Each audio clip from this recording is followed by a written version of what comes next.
A poll in USA Today says nearly 2/3 of the people in America are giving up on political parties. This is pretty crazy.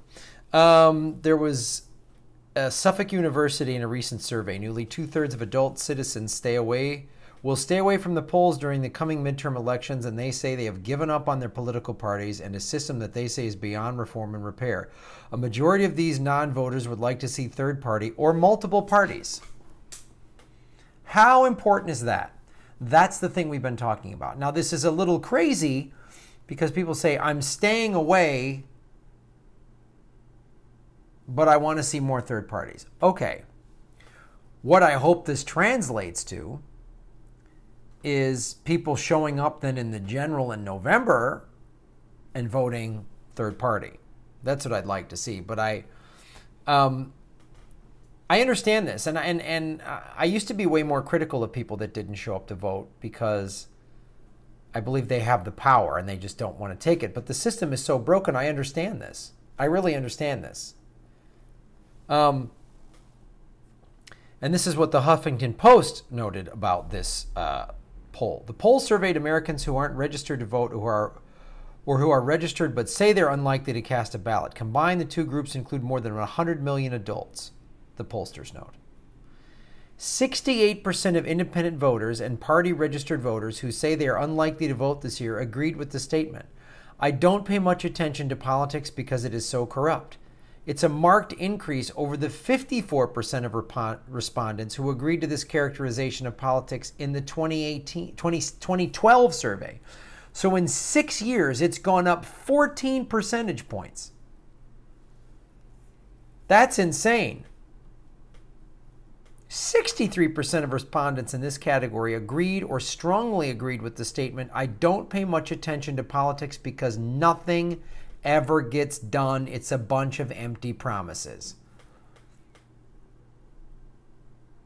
Which is up from what 59% said the same thing nearly 6 years ago. Oh, I thought it was Jill Stein's fault that Hillary lost.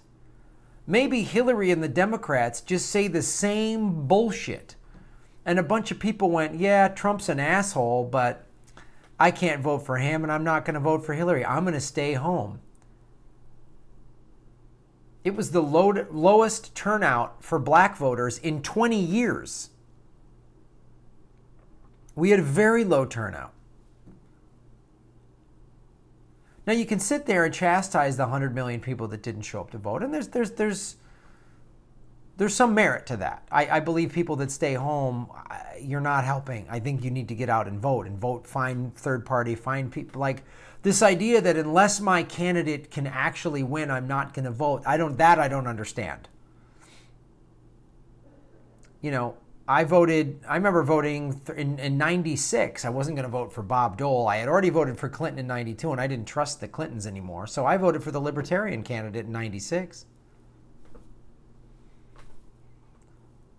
You know? And, I didn't let Bob Dole into the White House. Bill Clinton was a sitting president. The economy was good. If he didn't get re-election, he was a fucking idiot. So, like that's why I voted for Jill Stein. I didn't feel bad. I voted for a woman. I'd like to see a female president, but not a pro-banking warmonger. I want to see a progressive in the White House. It's bad news for political parties like the DNC and RNC. Faith in parties is on the wane. Only 22% of respondents said the Democratic and Republican parties do a good job of representing Americans' political views. When this question was asked in 2012, 32% responded positively to both parties.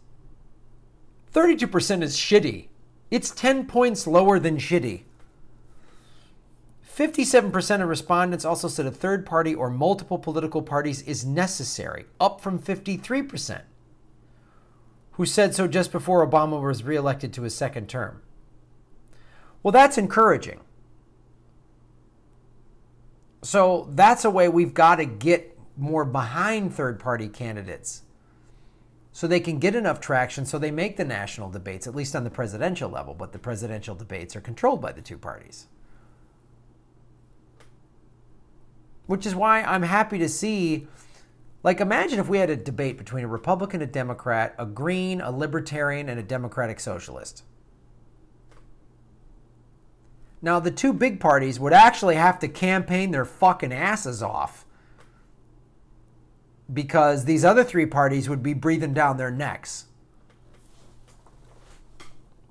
A light majority at 55% of those respondents who said they would be sitting out this election hold an unfavorable view of Donald Trump.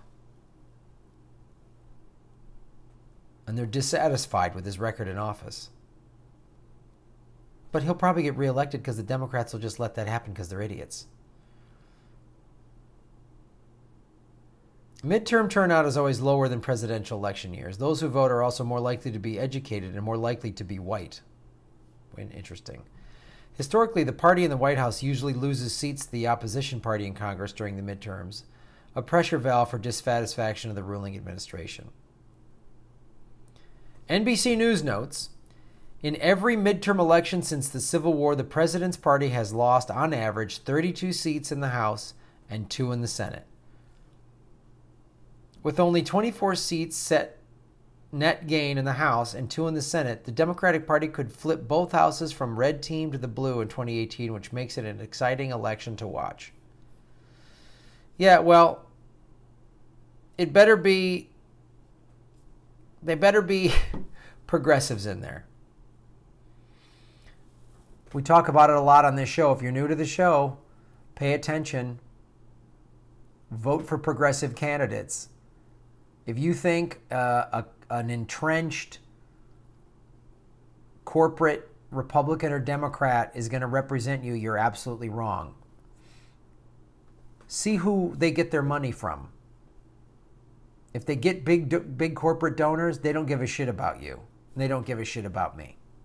No matter what they say, no matter what their bumper stickers are, no matter who shows up at their rallies, if that's who's paying them, they do not care about you. They do not. And if you're in a state that's heavy red or heavy blue, find a third-party candidate. Vote them out. This is the year. Thanks for supporting the show. Hit the subscribe button. They've been unsubscribing. Go to the Patreon. I have tour dates coming up.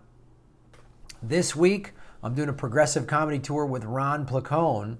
Wednesday, May 9th, we are in Tempe, Arizona. May 10th, we are in Lake Havasu. May 11th, we are in Las Vegas. May 12th, we are in San Diego.